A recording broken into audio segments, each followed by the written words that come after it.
에베소 지역에서 바울이 많은 제자들을 이제 준비를 하는데 에베소 지역에 있는 모든 사람들이 복음을 한번 다 들을 만큼 어마어마한 역사를 일어났습니다. 그러면 이 정도 역사와 응답과 열매에 있으면 보통 일반적인 사람은 거기에 안주하겠죠. 딴 데 안 가고 싶을 거 아닙니까? 역사가 많이 일어났는데요. 제자가 그렇게 많은데.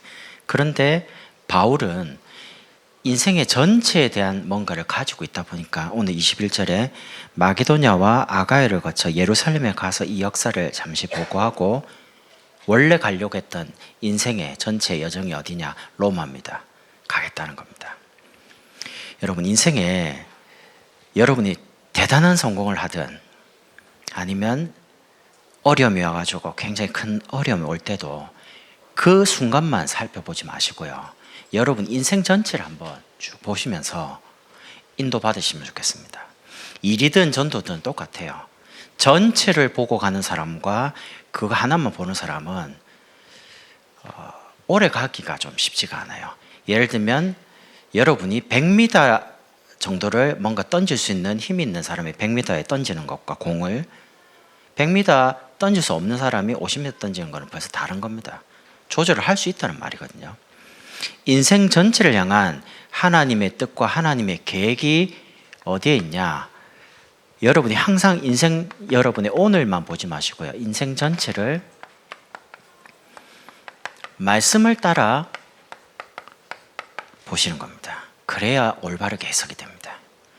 여러분이 지금 어렵다, 힘들다, 된다, 안 된다. 그걸 오늘만 보면요. 해석이 틀려질 수 있어요. 하나님이 주신 말씀을 따라 여러분이 응답과 축복을 결국에는 말씀 따라 받게 되는데 하나님은 여러분과 저에게 뭐라고 말씀하시냐? 여러분 자신 혼자가 아니라고 말씀하십니다. 하나님께서 절대적으로 나와 함께 계시는데 신앙생활은 이거를 잘 체험하고 확인하는 게 신앙생활입니다. 만약에 혼자라고 느끼면 외로운 게 아니고요. 정말 갈 곳이 없죠. 그럼 이제 큰일 나는 거죠. 하나님이 나와 함께 계신다.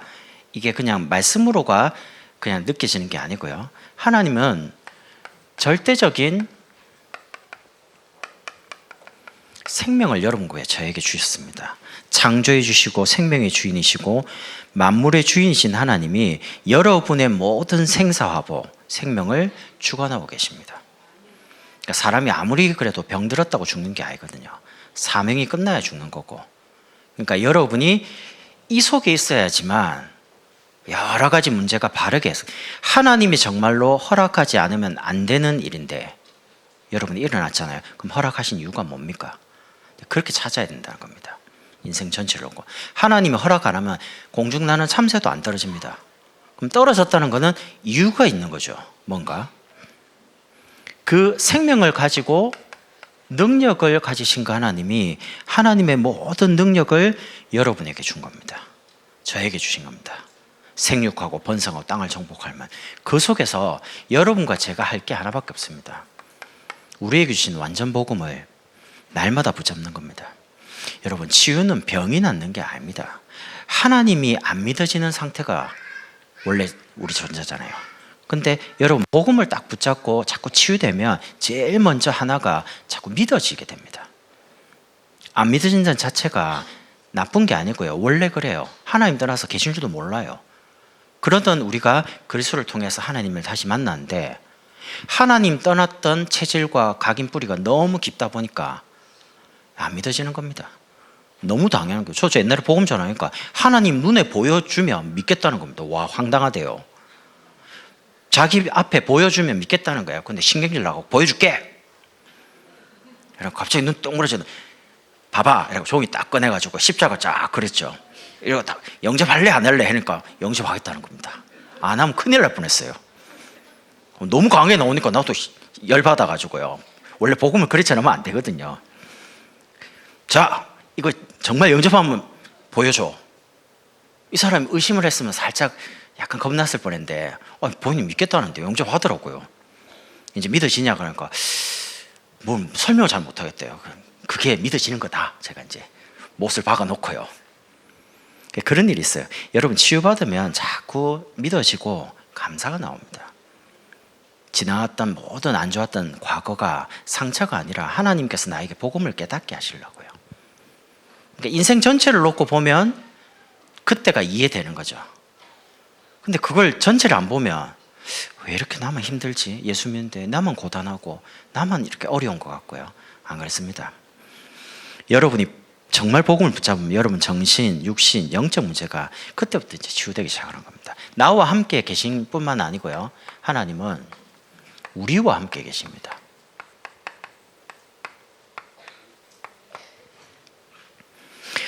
하나님의 특징이 하나님께서 말씀을 딱 주시고요. 말씀을 붙잡으면 비로소 이루십니다. 절대 돈부터 주고요. 병 고치고 그래 안 합니다. 그 하나님의 방법에 익숙해지기 전까지는 조금 고단해요. 내가 살아가는 삶의 방식과 하나님이 우리를 인도하시고 응답하시는 그 방법이 완전 다릅니다. 그러니까 하나님을 자꾸 만나려고 할 때 내가 가지고 있는 기준 가지고 자꾸 그래요. 응답도 내가 가진 틀을 가지고 이렇게 응답이 오면 하나님 주시는 거고 이게 아닌 다른 게 오면 응답인 줄 몰라요. 그래서 여러분과 제가 하나님 주신 말씀 속에서 하나님이 주신 절대 천명을 찾아야 됩니다. 하늘의 명령 아닙니까? 하나님이 여러분을 이 땅에 보내실 때, 한국에 태어나게 하실 때, 여러분에게 어떤 달란트를 주실 때 그냥 단순히 밥 먹고 살라고 주신 건 아니지 않습니까? 이걸 찾은 사람은 인생이 굉장히 가치 있게 걸어가는 거고요. 못 찾으면 계속 헤매는 겁니다. 내가 왜 태어났지? 난 이 집에 왜 태어났지? 나는 왜 공부해야 되지? 뭐 하면 살아야 되지? 어떻게 살아야지? 이게 우리 아이들이 고민하는 겁니다. 그 고민을 철학적으로 해석하는 게 아닙니다. 여러분이 하나님을 만나서 말씀 속에서 쭉 말씀을 따라 가보면요, 하나님의 선명한 천명이 보이는 겁니다. 세절기 아시죠? 6월절은 양의 피 바르고 나온 날입니다. 그걸 유대인들은 굉장히 기념합니다. 그 6월절의 의미가 뭐냐? 제사장 되신 그리스도입니다. 오순절입니다. 광야 가는 중에 배고파 죽은 사람이 한 명도 없어요. 하나님이 배고프다, 고기 뭐 애굽에서 먹었는데 이러니까 메추라기 보내주죠. 아, 목말라 죽을 것 같은데 이러니까 반석 쳐가지고 물 주죠. 완전 생수 아닙니까? 반석에서 나오는 물인데 순도 100%입니다. 이 정도로 해가지고 먹이고 입혔는데 불신앙하다 죽는 거죠. 그 광야를 걸어갈 때에 선지자 되신 그리스도입니다. 정확하게 걸음을 세밀하게, 낮에는 구름 기둥을, 밤에는 불 기둥, 어디로 헤맬지 그런 거 없습니다. 보고 따라가면 되는데요. 우리가 따라가야 될 것이 뭐냐? 말씀입니다. 그래서 시편 기자가 뭐라고 하냐? 주의 말씀은 내 발의 등이요 내 길의 빛이냐. 한 걸음 한 걸음의 빛이 정확하기 때문에 갈등하거나 헤맬 필요가 없다는 겁니다. 그리고 수장절입니다. 창고에 다 쌓아가지고 저장할 만큼 여러분과 제가 가야 될 영원한 본향은 저 천국입니다. 천국에 갈 때까지는 왕 대신 그리스도가 여러분과 저와 완벽하게 보호하는 거죠. 여러분 한 사람 때문에 여러분 자녀를, 여러분 배우자를, 여러분 가정, 여러분 관계된 모든 현장을 하나님 완벽하게 사단의 권세로부터 지키고 보호한다는 겁니다. 그 세절기. 그래서 여러분 과거, 현재, 미래 그게 하나님 손에 있기 때문에 걱정하지 말라는 겁니다. 이렇게 말해도 나가면 또 걱정됩니다. 말씀드릴 때는 아멘 하는데 조문 딱 나가면요 아무 생각이 안 납니다. 그래서 우리가 또 수요일 오고요. 그래서 또 금요철에 오고, 그래서 또 새벽도 오고, 얼마나 감사합니까? 해외 가니까 수요 예배가 없어요. 금요철회가 없고요. 새벽 기도도 없어요. 주일 하루밖에. 어떻게 사는지 모르겠어요. 외국에서 신앙생활 한다는데 주일 한 번 교회 가가지고. 저 한국이 너무 좋은 거 있죠. 조금 힘들면 교회 와서 예배 드리면 다 회복돼요. 말씀 가지고 힘 얻고 다 벗고요. 여러분이 주신 말씀을 조금만 기도해 보면 이게 보입니다. 소명요. 여러분이 기도를 통해서 자꾸 하나님이 원하시는 게 뭐냐라고 질문을 해보세요. 하나님이 이 시간에 지금 이 일이 안 일어나도록 할 수 있는데 왜 일어나게 하셨습니까? 하나님이 정말로 하나님이 필요로 하는 게 도대체 뭡니까? 그러면요, 하나님 정확하게 말씀 가지고 깨닫게 합니다. 질문을 계속 하시라니까요. 말씀을 통해서 자꾸 확인하는 겁니다. 그러면 여러분 남은 생이요, 하나님이시는 사명의 인생이 됩니다. 그럼 일이 좀 잘 돼도 교만하지 않고요. 안 된다고 낙심 안 합니다. 하나님 내게 주신 언약만 붙잡고 계속 따라가는 거죠. 갔는데 결국에는 되잖아요. 아, 하나님이 주신 대로 다 하나님이 하셨구나. 얼마나 감사합니까? 그거를 우리 자녀에게 간증하는 거지. 봐봐라, 이렇게 열심히 해가지고 이렇게 했더니 됐다. 그거 우리가 한 거잖아요. 하나님 한 게 아닙니다. 그러니까 하나님은 언약을 주시고 하나님이 하신 거를 우리가 함께 계시면서 자꾸 체험시키기를 원하는 거죠. 신앙생활은 내 힘으로 된 게 하나도 없더라고요. 지나보니까 전부 다 하나님의 은혜였고, 하나님이 그 시간 그 장소에 딱 만남을 가지고 뭔가 하나님 뜻을 이루어 가도록. 그럼 이제 여러분과 제가 할 일이 하나 있어요. 언약만 잡는 겁니다. 특별히 교회와 절대적으로 함께 하는 거죠.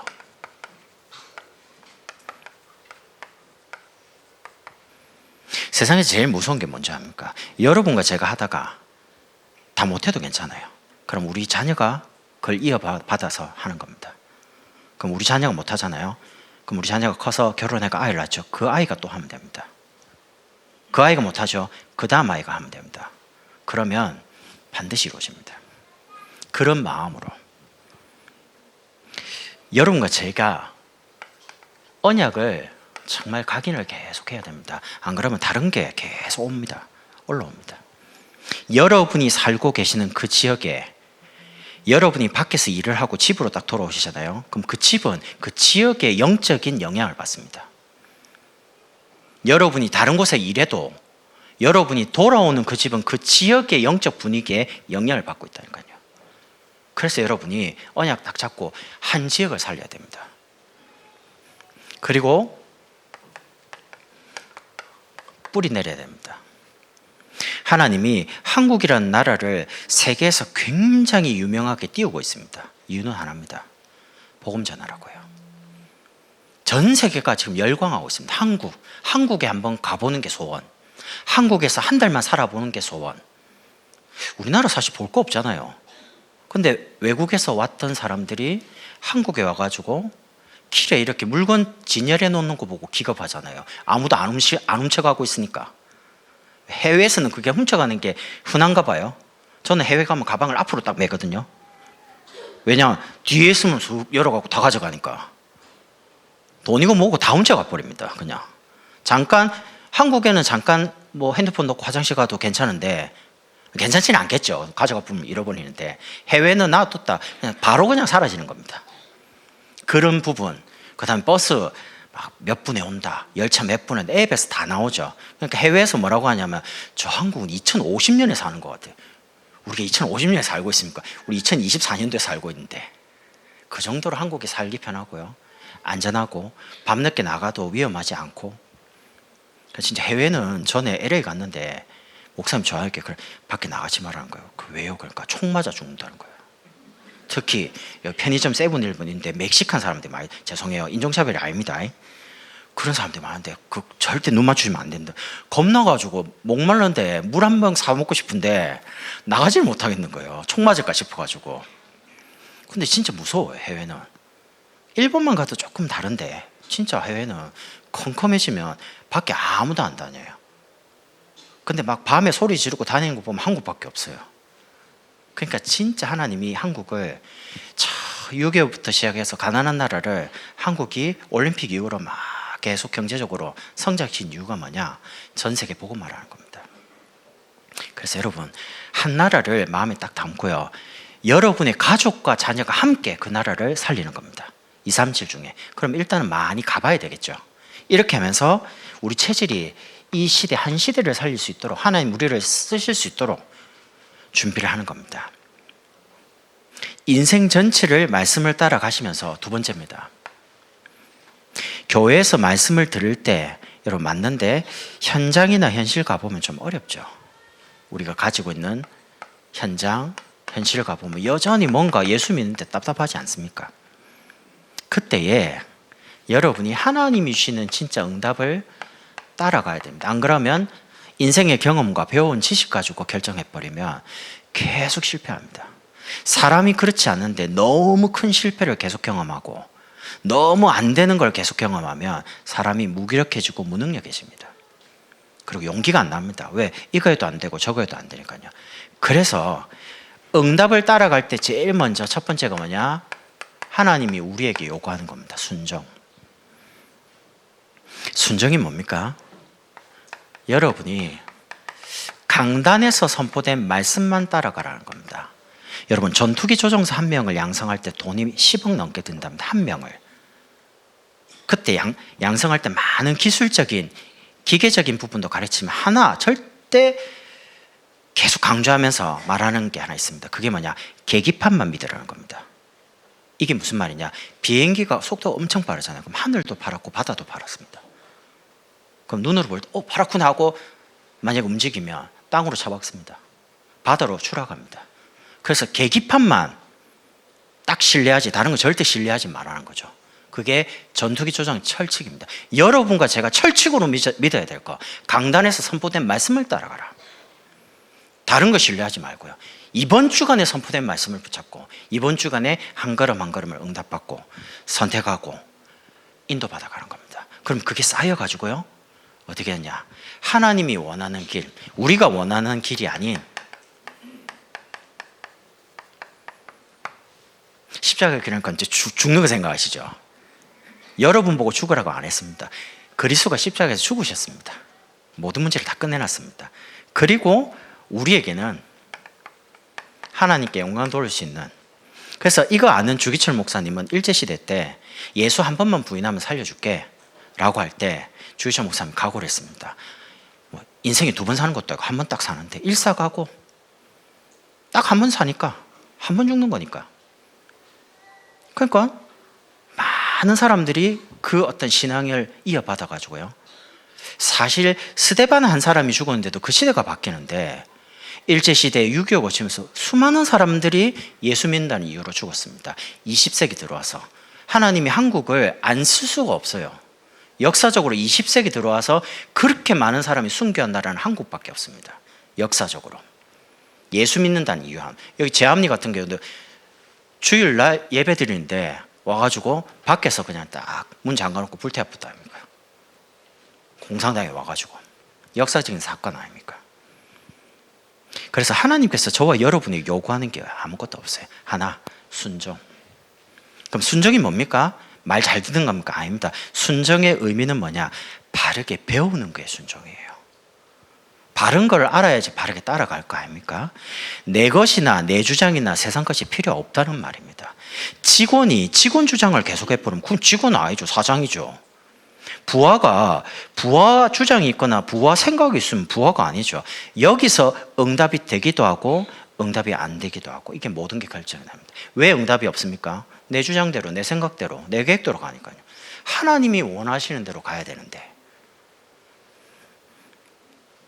그러면 하나 하면 되죠. 하나님의 뜻이 뭡니까? 라고 질문을 하는 게 기도입니다. 우리 막 이럽니다. 하나님 이렇게 들어주십시오. 이렇게 문제 해결해 주십시오. 막 기도합니다. 가만히 기도하다가 내가 하는 기도 아닙니까? 지난번에 목사님 말씀할 때 약간 뜨끔한 게 기억나실지 모르겠어요. 새벽에 오셔가지고 막 기도하는데 목사님 마음에 이제 하나님께 기도 다 했잖아요. 근데 갑자기 이제 저는 하나님께 기도할 거 다 했으니까 이제 하나님이 원하는 걸 말해 보십시오. 그때 목사님 그런 말씀 하시더라고요. 근데 나 그 말이 마음에 그렇지. 기도란 거는 내가 원하는 걸 하나님께 말하는 게 아니고 하나님이 원하는 걸 찾아야 되는데 좀 마음이 좀 뜨끔하더라고요. 근데 그 뜨끔한 그 생각이 계속 뭔가 일을 하거나 사역을 하거나 사람을 만날 때 마음에 담겨 있는 거예요. 혹시 내 생각 아닌가? 내가 하고 싶은 거 아닌가? 하나님이 정말 필요로 하고 하나님 원하는 건가? 그 질문을 계속하고 하나님을 향하는 집중을 하면 우리의 뇌도 우리의 영혼도 몸도 다 삽니다. 하나님을 향해서 계속 집중하고 있기 때문에. 그러면 순종하는 사람에게 오는 축복이 뭐냐? 증거가 와요. 그 증거를 가진 사람 보고 증인이라고 그럽니다. 여러분, 교회 안에 새 가족이 참 중요합니다. 이분들이 전부 전도의 문이거든요. 무조건입니다. 새 가족을 살려야 전도 능이 일어납니다. 그리고 그 새 가족들이 있는 현장에 구원받기로 작정된 분들이 굉장히 많습니다.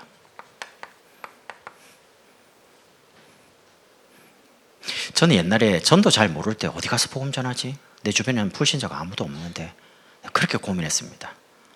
근데 복음을 조금 깨닫고 말씀 따라가다 보니까요, 복음 받은 사람은 많아요. 근데 갈 사람이 없다는 걸 알았습니다. 보낼 사람이 많이 없다는 거죠. 여러분, 혹시 예수 믿으면 가족이 제일 많이 핍박할 수 있고요.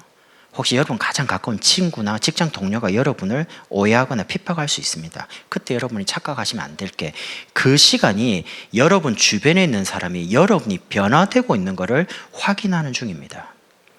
여러분을 가장 핍박하던 그 사람이 개인에게 딱 문제 오면 아, 저 사람은 진짜 예수 믿는구나 인정하고 옵니다. 여러분에게 옵니다. 그런데 대충 교회만 왔다 갔다 종교생활 하는 사람은 절대 그런 사람 안 옵니다. 왜?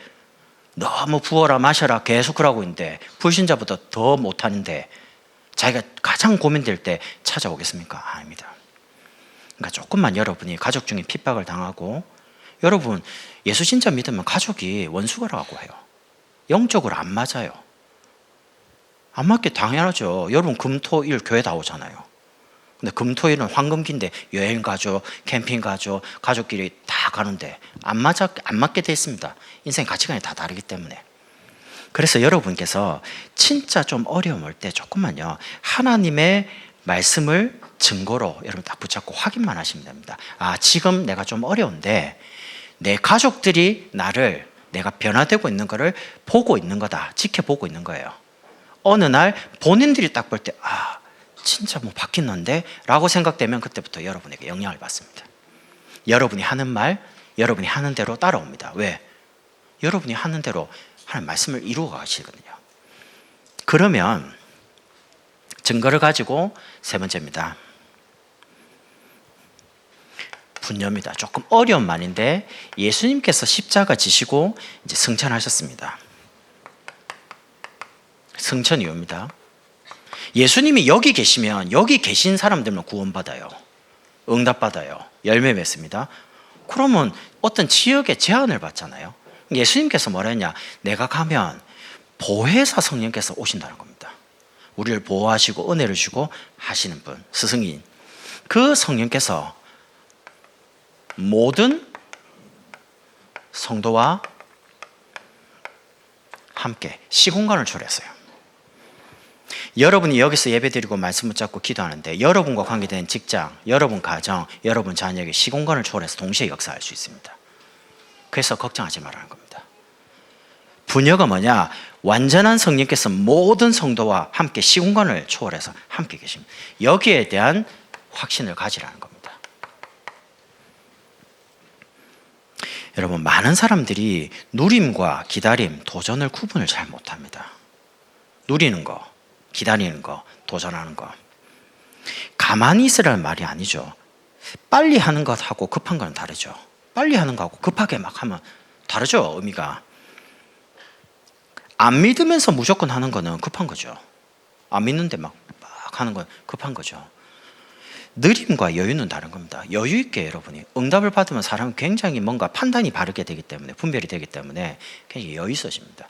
여유 있다고 느릿느릿하는 거 아닙니다. 할 걸 다 하는데 마음이 여유로운 거예요.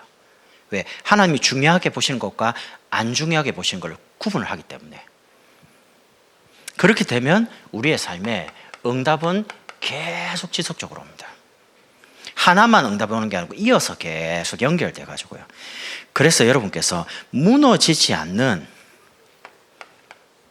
여러분 자신을 절대 망대로 세워라. 여러분이 안 흔들리면 됩니다. 여러분이 안 무너지면 됩니다. 여러분만 계속 서 있으면 여러분 때문에 다 삽니다. 그래서 하나님의 절대적인 계획을 보는 게 중요합니다. 그 계획이 어디에 있습니까? 말씀에 다 있습니다. 하나님이 이번 주간에 이렇게 하시기를 원하시는데, 저희 집에 가면요, 냉장고 옆에 당신은 절대 혼자가 아닙니다. 절대를 하나 더 적어놨어요. 혼자 있는 게 아니고 절대로 혼자 아닙니다. 하나님이 함께 계십니다. 이거를 지식으로 말씀 들어가 아는 거지, 삶을 통해서 하나님 그걸 체험시키기 원한다는 거죠. 문제, 사건, 여러 가지 어려울 때. 그래서 여러분이 언약만 붙잡으면 됩니다. 언약을 붙잡는다는 게 무슨 말입니까? 한국말인데 언약을 어떻게 잡아야 됩니까? 분필처럼 이렇게 잡아야 됩니까? 언약을 붙잡는다는 말은 여러분이 언약을 선포하는 자리에 계시는 게 언약 붙잡는 거예요. 기도를 많이 하는 게 아닙니다. 예배 시간에 가장 성령께서 역사하시잖아요. 이 자리에 여러분이 와 계신 게 기도입니다. 힘을 계속 공급받고 답을 얻으면 생각이 계속 나죠. 말씀이 그 자체가 기도라는 겁니다. 그러면 하나님이 계획하신 절대적인 여정을 걸어갑니다. 그리고 하나님이 예비하신 응답이 절대적으로 계속 옵니다. 하나님이 예배하신, 성공했을 때도 실패했을 때도 혹시 하나님이 안 믿어질 만큼 여러 가지 문제 때문에 불신앙에 잡힐 때도 절대 속지 마셔라. 혹시 내가 불신앙에 잡혀도요, 하나님이 여러분을 버리지 않습니다. 저는 군대에 갔을 때요, 정말 도망간 곳이 군대거든요. 절대 도망가면 안 됩니다. 제가 잠깐 들어보세요. 도망을 군대로 갔더니 군대에서 입도 뻥긋 못하게 하는 말. 내 위에 직속상관 중령이에요. 그 위에 별 3개예요. 국방대학, 지금 대학교인데 국방대학원이 있거든요. 수세 개 있는데, 그 군인들 중에 장군 될 사람이나 대학원 과정이 있어요. 그리고 정치인들이 조금 이렇게 높은 직책을 가지려면 와서 안보과정, 뭐 무기체계 이런 공부하는 곳입니다. 그래서 이제 총리도 한 번씩 오고 각 1년에 한 번은 대통령도 오고 이래요. 거기에 행정병 가는데 숨을 못 쉬겠는 거예요. 왜? 제 위에 고참이 14박 15일 영창을 갔다 왔어요. 영창이 뭔지도 모르는데 군대 갔더니 저 군대 감옥을 갔다 와가지고 그것을 뭐 하는데, 그러니까 각 잡고 이렇게 딱 있다는 겁니다. 밥 먹고 하루 종일. 그 뭐 하는데, 그러니까 그 가면 안 돼 이러더라고요. 도망갔는데 숨을 못 쉬게 만드는 거예요, 하나님이. 뭐 잘못 말하면요, 영창 갈래? 이래 나와요. 농담인데도 겁나요. 그때 제가 알았습니다. 절대 도망 안 가야지. 군대에서 어떻게든 신앙생활 해보려고 몸부림치는데 교회를 가야 되잖아요. 자, 이등병 중에 종교생활 할 사람, 기독교, 천주교, 불교 나오라잖아요. 그럼 나갔죠. 교회 가려고 갔더니 딱 줄 서고 갔다 왔죠. 갔다 왔는데 대가리 박아라는 겁니다. 아니, 교회 갔다 왔는데 대가리를 왜 박아요? 죄송해요. 원산폭교. 겁도 없이 이등병이 교회를 갔다 오냐는 거예요. 아니, 교회를 못 갑니까? 그렇고 가라 그래고 나왔는데 뭐 이러더니 전라도 사람하고, 죄송해요, 부산 사람하고 또 나뉘는 겁니다. 이래갖고 저는 부산이니까 전라도 사람이 부산 괴롭히고 부산 고참은 또 전라도 괴롭히고, 나 너무 힘든 거 있죠. 이렇게 이제 있는데 얼마나 눈치가 빠르겠어요. 살아남으려면. 세월아 내월아 빨리 지나가기를 바라는데 막 뭐 너무 힘든 거였죠. 그래서 이제 하나만, 내가 내 신앙을 지켜야지. 여기서 믿음 떨어지면 완전 불신자 되는 거다. 이제 큰일 나는 거다. 군대 제대하고 나서 이제 불신자 살 수는 없으니까 교회 잘 지켜가야지. 교회를 상병까지 못 갔어요. 계속 두들겨 맞아가지고. 딱 상병 되는 순간 이제부터 아무도 나를 시비 거는 사람 없어요. 다 제대했거든요. 위에 고참 딱 2명인데 이제 같이 이제 힘든 걸 겪어오니까 봐주더라고요. 그 상병 됐는데 네 마음대로 해라 이러더라고요. 그때 이제 교회를 마음대로 가는데, 문제는 이제 밑에 애를 데리고 가고 싶은데 그 눈치 보이는 거죠. 니만 가 이러니까요. 그래서 제가 이제 제대하면서 이런 생각했습니다. 내가 신앙을, 내를 지키려고 굉장히 많이 몸부림쳤거든요. 그래서 나중에 이제 제대하고 교회 와서 신앙생활 하는데 내가 나를 지킨 게 아니더라고요. 하나님이 나를 지키고 계시더라고요. 복음이 나를 지켰지 내가 나를 지킨 게 아니에요. 내가 그걸 버틸려고 막 이랬는데 그게 버틴 게 아니고 하나님 내 마음을 붙잡고 계셨던 거예요. 그 복음에서 벗어나지 않도록. 그런 거 지나가 보면요, 정말 성령이 함께 계셨는데 내가 모르고 살은 게 너무 많은 거예요. 함께 계셨는데 내가 그걸 인정 안 하고 그 시간이나 그 문제를 이겨내려고 몸부림쳤던 그런 것들이 너무 많더라고요. 여러분, 몸부림치지 마시고 하나님 여러분과 함께 계십니다. 그것만 확인하면 됩니다. 그러면 그 속에서 재생산입니다. 성경에서 재생산이라는 단어가 뭐냐면 예수님께서 다시 이렇게 생산되는 거잖아요. 과실을 많이 맺는 거, 열매 맺는 걸 보고 재생산이라고 표현합니다. 여러분, 신앙생활 할 때 열매가 계속 맺혀야죠. 신앙생활에 응답이. 하나님이 보실 때 내 생각이 별로 안 중요합니다. 그러면 재생산, 열매를 맺는 가장 좋은 방법이 뭐냐? 지금 시대를 보십시오. 불치병 시대, 정신병 시대, 영적 문제가 굉장히 많은 시대입니다. 그래서 이 시대에 할 게 5가지를 빨리 개인화해야 됩니다. 5가지. 그게 뭡니까? 여러분, 불치병이다, 정신문제다, 영적 문제 올 때 일단 의사가 처방하는 약과 의사의 진단에 대해서 따라줘야 됩니다. 내 몸 상태에 대한 의학적인 소견을 이야기했기 때문에 참고해야 됩니다. 내 몸 상태를 말하고 있는데 그거 다 필요 없어 이러면 큰일 납니다. 쓰러집니다. 그래서 의사가 하는 말을 참고하고요. 두 번째는 내 몸에 맞는 음식을 먹어야 됩니다. 이 음식이 가장 좋다 해도 다른 사람이 독이 될 수도 있습니다. 그 음식을 참고해서 개인에 맞는 운동량이 또 다릅니다. 그리고 면역력을 높이는 호흡. 호흡을 깊이 들이마시고 멈추고 깊이 내셔도 몸이 굉장히, 의사들이 책을 냈습니다. 암이 안 걸리는 방법. 체온을 37도로 올려라. 암 환자들의 거의 대부분의 온도가 36.5도가 아니고 35.5도입니다. 1도가 딱 떨어져 있습니다.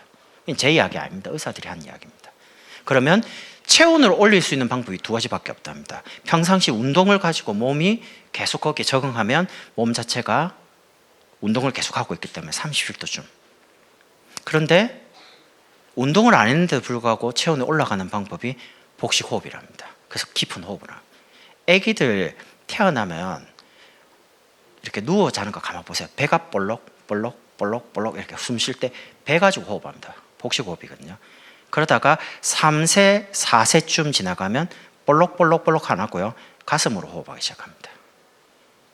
복식호흡이 가르쳐주도 않았는데 태어날 때 복식호흡, 면역이 높은 그렇게 가는데 4살, 5살 넘어가면서 흉식으로 바뀝니다. 그러다가 돌아가시기 전에 이렇게 호흡이 점점 가슴으로 갑니다.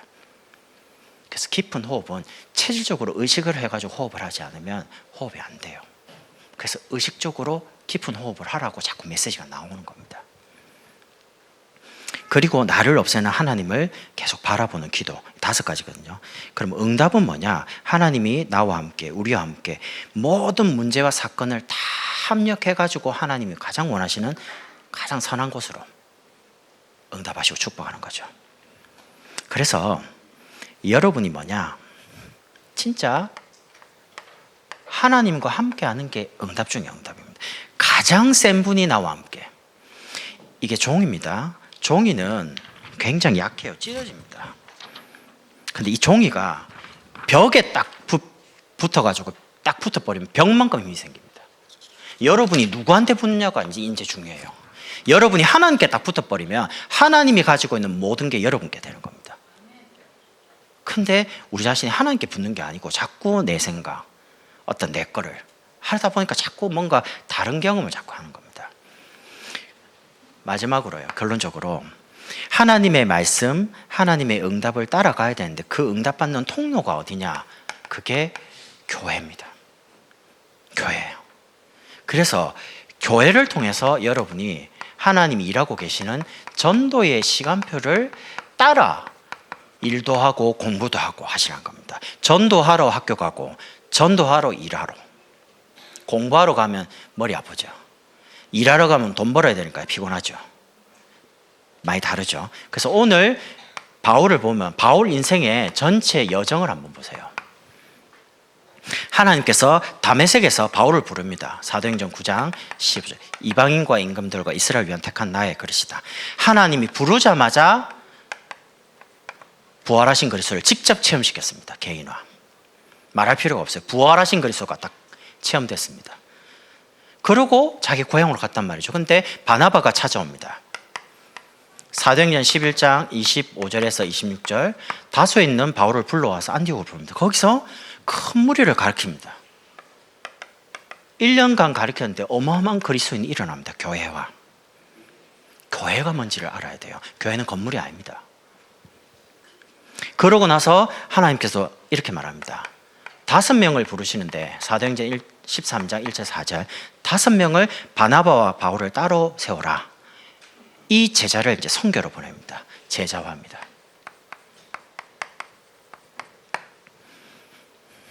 그리고 이분들이 인도받아 기도하면서 간 첫 번째 현장이 사도행전 16장 6절 10절입니다. 아시아로 가려고 했는데 성령께서 막고 마게도냐로 보냅니다.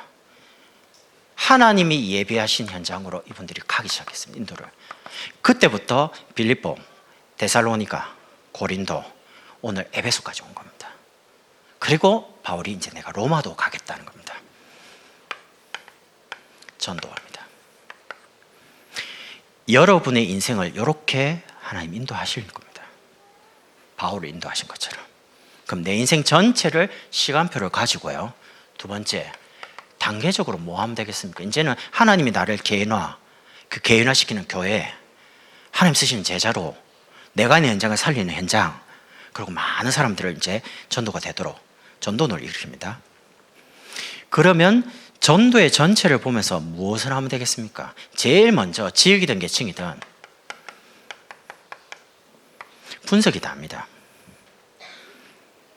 분석이라는 것은 지역, 나이, 그 다음에 기능, 이런 분포를 가지고 성도들을 가만히 이름 적어가지고 해보면요, 가능성이 있는 곳이 보입니다. 아무도 없는 데 가서 전도하는 게 아니라니까요. 성도들을 이름을 쫙 놓고 내가 맡고 있는 대상을 놓고 어느 지역에 살고 있는지 분포를 가지고요, 이름을 다 적고 나이별로 엮어보고 기능별로 엮어보면 성도들이 많이 분포되어 있는 가능성 있는 곳이 보입니다. 그걸 가지고 보이면 1대1로 먼저 만나는 겁니다. 먼저 개인적으로 만나가지고 확인하는 거죠. 대화를 좀 나누면서. 1대1로 다 만나라는 건 1대1로 계속 만나라는 의미가 아닙니다. 만나보면 하나님의 계획이 보여요. 그러면 지역 중심으로 전체를 연합하는 거죠. 제가 조 장로님 만나고 진 장로님 만나고 김 장로님 만나가지고 만나보면요, 장로님들이 가지고 있는 포럼이 있습니다. 그걸 가만히 들어보면 시간표가 보여요. 그러면 이제 따로 만날 게 아니고 이제 세 명이서 같이 우리가 기도의 힘을 모읍시다. 그게 지교회입니다. 같이 모여서 언약 잡고 기도하고 말씀 받고 전도하는 겁니다. 그러면 계속 하다 보면 하나님의 응답과 역사가 계속 뭔가 나타나기 시작합니다. 그때 함께 여러분 주변에 있는 제자, 계층 같은 경우에는 교사분들이 되겠죠. 이분들을 데리고 여러분이 어떻게 하냐, 데리고 같이 여러분의 현장으로 동행을 하는 거예요. 같이 데리고. 왜 데리고 합니까? 함께 할 때 성령 역사가 또 다르거든요. 제자와 같이 갈 때 성령 역사가 다릅니다. 사도행전 18장 5절에 보면 디모데와 실라가 고린도에 내려오매 바울이 하나님의 말씀에 딱 사로잡힙니다. 그때 만난 인물이 그 브리스길라 아굴라, 시간과 물질, 목을 내놓는 인물이 나옵니다. 만남이 다른 거예요, 성령의 역사가. 그러면 이렇게 계속 진행을 하다 보면 그 현장 속에서 누가 나오냐, 이 말씀 운동을 지속할 수 있는 사명을 가진 일꾼이 올라옵니다. 그 일꾼이 저분이 일어나면 루디아, 야손, 브리스길라 아굴라 이런 분이 일어나면 이 사람들을 그냥 놔두지 말고요, 집중으로 교회에 진행되는 집중학교, 기도반, 말씀반, 전도반, 제자반 이렇게 이제 계속 들어가는 겁니다. 같이 데리고 들어가서 그리고 진행하는 중요한 본부 교회 훈련에 참여하는 겁니다. 집중해. 그러면서 개인 양을 어떻게 하는지 이런 뭔가 사명을 계속 깨달아 가도록요. 이렇게 해서 지역과 계층에 맞는 우리 교회만에 맞는 다양한 캠프를 하는 겁니다. 여러분 금토일 시대라고 하는데 금토일 시대에 그냥 가만히 계시지 말고 금요일 토요일 날 아이들하고 같이요 뭔가 할 수 있는 영적인 부분을 만들어야 됩니다. 이번 주 토요일이 핵심이 덕평 RUTC에서 진행이 되는데요, 수원지회 주관으로 진행이 됩니다. 노회장님 이제 전화 오셔가지고 수원 노회 교회 모든 분들이 많이 참여하면 좋겠다. 왜냐하면 본당에 다 들어가야 되거든요. 그럼 9시 산업선교입니다. 9시 반 렘트 전도학입니다. 10시 반 핵심입니다. 끝나면 흩어진 제자 메시지 합니다. 그럼 저희는 또 1시부터 신방이 있거든요. 그래서 제가 이제 전사님하고 목사님 부탁을 했어요. 우리가 비대면으로 인터넷으로 지금까지 핵심을 봤는데 이번에 수원지회니까 다 가자, 싹 다. 교회차 2대, 개인차 다 동원해서 다 가는 겁니다. 그럼 갔죠. 우리 아이들이 인터넷으로 자꾸 메시지를 들으면 안 돼요. 훈련받으면 안 돼요. 우린 그렇게 안 해왔단 말이죠. 이 아이들이 현장 가서 말씀을 듣고 기회가 왔으니까. 그리고 이 아이들이 오면 됩니다. 와서 점심도 먹고 음악 캠프도 하고 책도 보고 시간 하다가 영어 예배까지. 그럼 그 다음 주부터는 계속 그렇게 하면 됩니다. 토요일은 말씀 받고 개인을 준비하고 훈련할 수 있는 부분을 쭉 가고 주일 하루 종일 예배 드리고 하나님 뜻을 찾고 말씀 가지고요 붙잡고 이렇게 뭔가를 만들어줘야 됩니다. 그거를 캠프 가지고 하자는 겁니다. 그래서 금토일 정말 하나님이 기뻐하시는 것을 준비할 수 있도록요. 복음 대통령이 그냥 내가 복음 대통령 하겠다 그냥 나오는 건 아니잖아요. 아니 대통령 하겠다고 시켜줍니까? 대통령을 사람들이 대통령을 뽑아줘야 되잖아요. 일단 하나님이 그래 네 대통령 해라 인정을 받아야 될 거 아닙니까? 그 준비를 하는 게 그거라요. 그러면 이걸 놓고 세 번째, 시급하게 지금 뭐 하냐는 겁니다. 지금 집중해야 될 게 교회에서 계속 메시지 속에서 나오는 부분이 신방입니다. 여러분, 신방은 설교로 못하는 부분에 개인적으로 목사님이 기도하시면서 여러분 개인에게 중요한 제목과 미션을 주는 시간입니다. 그거는 설교 때 못 받는 거. 설교는 여러분 듣고 여러분 찾아야 되잖아요. 근데 신방은 그 사람 개인에게 딱 필요한 거를 기도하면서 집중해서 딱 던집니다. 근데 그게 정확해요, 말씀이. 왜냐, 그것만 계속. 저 같은 경우도 지역에 신방하면요, 참 잘 안 와요. 왜냐면 내일 한 사람 한 사람 메시지 다 해야 되는데요. 근데 아무렇게나 합니까? 아무렇게 못해요. 이분의 사정, 이분에게 정말 필요한 거, 하나님이 원하는 게 뭐냐, 계속 질문하다가 기도하다가 뭐 한 단어, 한 문장, 이렇게 이제 메시지 한단 말이죠. 어떤 때는 잠 안 오는 것도 있어요, 밤에. 왜? 내일 10명 만나야 되는데 10명을 어떻게 말을 해야 될 거 아닙니까? 내 말 할 수는 없잖아요. 그러니까 이제 그런 것 가지고 고민하기 때문에 굉장히 하나님 원하는 걸 던지려고, 전달하려고 기도하면서 많이 애쓴단 말이죠. 그러니까 그 신방은 굉장히 중요한 거예요. 그리고 요즘 자꾸 나오는 집합교입니다. 하나님이 여러분을 소중하게 쓰실 수 있도록, 왜? 여러분 소중한 사람이라고 말씀하셨으니까. 하나님이 쓰시기에 편한 사람으로 내가 준비되도록 순종. 그래서 이제 들어가셔가지고 들어보시라니까요. 장로님과 권사님들이 하는 간증도 들어보시고, 그리고 강의하시는 분이 강의를 잘하는 게 아닙니다. 그분들이 나름대로 응답받은 간증들이 있거든요. 그럼 이제 들으면서 아, 나도 장로님처럼 권사님처럼 나도 응답받으면 좋겠다. 그런 뭔가 소망을 가지면서 여러분 참여하시는 거죠. 그리고 4월 달에 있는 선교대회. 지난주에 지난주는 아니죠. 주일 하 목사님이 뭐 팔 거 없나 그러는데 와, 순간 뜨끔한. 저 다 팔았거든요. 옛날에. 물론 헌금하려고 판 건 아닌데 딴 데 다 팔아가지고 이제 팔 게 없어요. 그래, 나 어떻게 해야 되지? 안 그래도 집사람이 얼마 할 건데 뭐 어떻게 할 거냐고. 그래서 모르겠는데 일단 저랬더니 뭐 하나 가져와요. 이게 뭔데? 그러니까 담배가 은이라는 겁니다. 뭐 어디서 났는데? 그러니까 이게 교황, 바로 그 천주교 교황이 우리나라 왔을 때 오면 이렇게 공항에서 이렇게 땅에 입술을 딱 이렇게 이맞춤 하잖아요. 그때 기념한 은 뭐 주화가 있다는 거예요. 그런 거를 어디서 났는데? 그러니까 장모님이 샀다는 겁니다. 이걸 가지고 있으면 뛸 거라고 옛날에 이제 생각을 하신 거죠. 아주 성견지명이 뛰어나신 분이죠, 우리 장모님께서. 근데 그 계산을 또 해보니까 좀 돈이 되나 봐요. 그래서 내가 얼른 팔아라 그랬습니다. 그러니까 좀 보태가지고 헌금하려고요. 제가 우스개로 말하는 게 아니고요. 왜 그럽니까? 선교사님 4월 달에 와야 되는데 비행기 지금 다 끊어야 되는데, 항공권. 그래서 와야 됩니다. 오셔갖고 이분들 나와서 은혜 받고 가셔서 그 나라를 살리는 게 2, 3칠 나라 살리는 거 아닙니까? 그래서 제가 아프리카 선교를 그때 우리 장로님들하고 가서 제 마음에 조금 헌금에 대해서 다르게 생각. 저는 옛날에 죄송한데요, 헌금을 어떻게 했냐, 돈이 있으면 하고 없으면 안 했습니다. 내가 힘들어 죽겠는데 무슨 선교 헌금이냐, 이 생각했단 말이죠. 근데 제가 아프리카를 딱 갔는데 내가 선교사님의 삶을 보고요, 선교사님이 그때 아싸 호랑나비를 기타를 치면서 부르는데 선교사님이 우울증 걸린 거 아닌가 싶을 만큼요. 그래서 제가 선교사님 외로워요, 왜 그러세요? 내가 그랬더니 한국말 하고 싶은데 한국말 할 사람이 없다는 거예요. 아니, 사모님 있다 아닙니까? 니 같으면 맨날 이야기하는데. 외로운 거예요. 그리고 뭐 아이들에 대해서 여러 가지 환경을 보면서 그냥 한국에 있었으면 부목사님이나 아니면 개척하셨으면 담임 목사로서 그냥 편하게 사실 수 있는데 굳이 여기까지 와서 스왈리아 배워가지고 몇 년 동안 고생하면서 아프리카 사람이 선교사님에 대해서 저 사람 진짜 아프리카 사람이래요.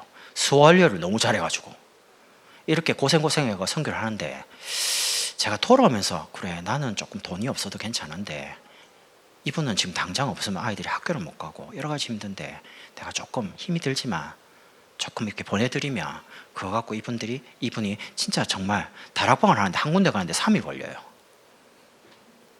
진짜 밑에서 바퀴벌레 올라오고요. 막 그때 기억나실 겁니다. 같이 가는데 물티슈 갖고 콧구멍을 다 막았다니까요. 밑에서 연기가 너무 많이 올라가지고 그런 곳을 버스 타고 가갖고 다락방을 하루 하고요. 그 다음날 와요. 차가 없어가지고 버스 타고. 그래 그때 목사님 갔다 오셔갖고 우리 준비해갖고 보내드려서 차 하나 사고 중고차 가지고 그 10년 넘은 일본 차 타고 막 그 아프리카를 다니고 계시더라고요. 비포장도를. 제가 그거 보면서요. 선교가 도대체 뭐지? 이런 생각들을 굉장히 많이 하게 됐습니다. 그러면서 그때 공항에 목사님하고 장로님들하고 NGO 이야기를 하시더라고요. NGO 뭐지? 학교에서 많이 듣던 건데 각 나라에 필요한 문화적인 부분에 진짜 필요한 걸 해야지. 그때 제가 딱 잡은 NGO 산업과 사업과 NGO 선교를 해야 되는구나. 그럼 우리 아이 중에 한 명이 태어나면 NGO 가지고 러시아 사람, 미국 사람, 일본 사람 다 다르잖아요. 아프리카에는 교육이 병원이 필요하니까 각 나라마다 다르게 문화적으로 치유, 교육, 전도 접근해야 되니까 누군가는 이렇게 경제 가지고 뭔가 밀 수 있는 산업인을 키워야 되구나. 그렇게 하다 보니까 자녀에 대해서 그렇게 또 언약을 잡는 거예요. 지금도 그 생각은 변함이 없습니다. 그래서 한 나라 살리는 거죠. 그리고 우리 미래 그루는 제가 볼 때 건물이 아닌 것 같습니다. 여러분과 저의 인생이고 우리의 마지막입니다. 그래서 저는 헌금을 할 때 제 나름대로 저도 1억을 했는데 의미를 많이 생각합니다. 여기 문화센터 지을 때도 그때 한 5천만 원 들 때요. 돈이 없던 시절에 도대체 문화센터가 도대체 뭘까?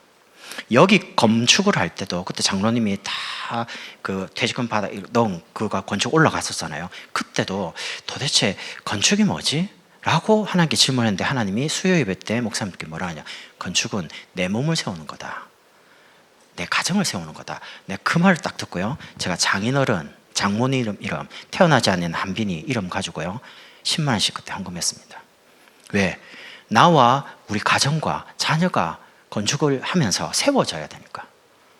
근데 그 이후에 하나님 주신 응답들이 적지 않습니다. 지금도 헌금을 할 때 돈을 얼마나 하냐 그것도 중요하지만 내가 여기에 드리는 이 헌금이 무슨 의미가 있냐는 거예요. 저 단지 그냥 어린이집 짓자는 거 아니잖아요. 저 어린이집이 내게 인생에 무슨 의미가 있냐는 거예요. 어린이집 많은데 그런 의미로 생각하니까 그루는 우리 장로님의 호의이기도 하지만 하나님이 정말 원하는 그루 특기를 남기자는 거 아닙니까? 그럼 거기에는 어려움도 많이 있을 수 있고요. 하나님이 원하시는 거기 때문에 힘든 것도 많이 있을 수 있어요. 그러나 해야 되는 겁니다. 그런 의미로 생각하는 거죠. 이건 안 하면 안 되는 거니까. 우리가 으쌰서 할 게 아니죠. 하나님이 정말로 주시지 않으면 할 수가 없는 거니까. 그래서 기도를 집중하는 겁니다. 구하지 않으면 다 죽는다면서요. 습관이 안 돼갖고 지교에 가서 하니까 권사님이 구하지 않으면 다 죽는데 왜 구호를 안 하냐는 거예요. 그래서 제가 끝나고 했어요. 죄송하다고 습관이 안 돼가지고. 그때 다 가서 다 서론해야 되는데 안 하고 다 끝날 줄 안 했구나. 얘가 다 끝날 때 돌아다니면서 구하지 않으면 다 죽는다. 이렇게 하고 다니고 있어요. 이번 주에.